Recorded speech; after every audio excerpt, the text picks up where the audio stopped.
শত বছর আগে পার্বত্য চট্টগ্রামে ব্রিটিশ গভর্নরের পরিদর্শন, সেই সময়ের খাজনা আদায়ের রাজপুন্নাহ অনুষ্ঠান, সেই সাথে স্থানীয় ক্ষুদ্র নৃগোষ্ঠী শিল্পীদের সাংস্কৃতিক অনুষ্ঠান। এছাড়া তখনকার সময় পাহাড়িদের সামাজিক জীবনযাপন এবং অর্থনৈতিক কর্মকাণ্ড, এসব কিছু ফুটে উঠেছে দৃক গ্যালারির আয়োজনে বান্দরবানের ৮ জন আলোকচিত্রীর সংগ্রহ করা এবং নিজেদের হাতে তোলা ছবি নিয়ে প্রদর্শনীতে। ১৪ মে থেকে বান্দরবান শহরে রাজার মাঠে শুরু হয়েছে ৪ দিনব্যাপী এই আলোকচিত্র প্রদর্শনী। উদ্বোধন করেন দৃকের প্রতিষ্ঠাতা ও খ্যাতিমান আলোকচিত্রী ডক্টর শহীদুল আলম।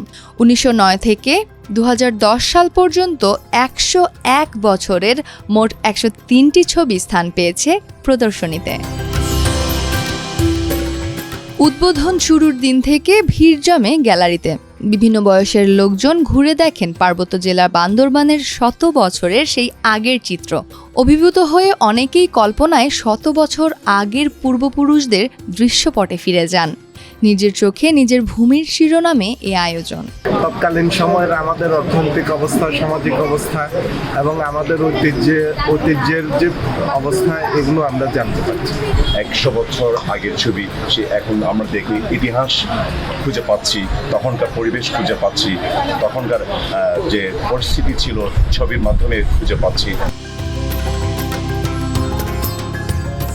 বান্দরবানে ৮ জন এই আলোকচিত্রীদের মধ্যে কেউ সাংবাদিক, কেউ সংস্কৃতিকর্মী, কেউ উন্নয়ন কর্মী, আবার কেউ কেউ বোমাং রাজপরিবারের সদস্য। তারা বিভিন্ন সময় নিজেদের হাতে ছবি তুলেছেন, করেছেন সংগ্রহ। তাদের দেওয়া মোট ২৫০০ ছবির মধ্যে বাছাই করে ১০৩টি ছবি প্রদর্শনীতে স্থান পেয়েছে। বান্দরবানকে এতদিন শুধু পর্যটন স্পট হিসেবে মনে করা হতো, কিন্তু এই আলোকচিত্র প্রদর্শনীর মাধ্যমে ফুটে ওঠে এখানকার বোমাং রাজপরিবার এবং ১১টি জাতিসত্তার বর্ণাঢ্য সামাজিক ও সাংস্কৃতিক জীবন। অ্যাপ্রোপ্রিয়েট একটা আয়োজন তাদের জন্য, তাদের উৎসাহ, তাদের উদ্দীপনা অথবা তাদের এই চিন্তা চেতনা প্রসারিত হবে বলে মনে করি। ১৯০৯ সাল থেকে শুরু করে ২০১০ পর্যন্ত ১০১ বছরের যে ফটোগ্রাফির চর্চা, যে ফটোগ্রাফির যাত্রা, এটা যে বান্দরবানের মতো এইরকম একটা জায়গাতে ১৯০৯ সালেও ছবি তোলা হয়েছে, সে সময় স্টুডিওর যাত্রা ছিল, স্টুডিওর চর্চা ছিল, সেইটা ভাবা যায় না। এই প্রদর্শনীতে এসে ১০১ বছরের ছবি আমরা এখানে দেখতে পাচ্ছি, যেগুলো কখনো আমরা কল্পনাই করিনি। সেই সব ছবি এখানে সমাহার আমরা দেখতে পাচ্ছি। আমরা একটা ইতিহাস আমাদের সঙ্গে চলে যাচ্ছে। প্রদর্শনীর মধ্যে সবচেয়ে পুরনো ছবি হলো ১১৬ বছর আগের ১৯০৯ সালের ছবি। সেই সময়ে British governor of Bengal Lancelot Hare পার্বত্য চট্টগ্রামে পরিদর্শনে আসলে বান্দরবনের ১২তম বোমাং রাজা ক্যাজাইপ্রু চৌধুরী এবং তার রাজপরিবারের সদস্যরা তাকে অভ্যর্থনা জানান।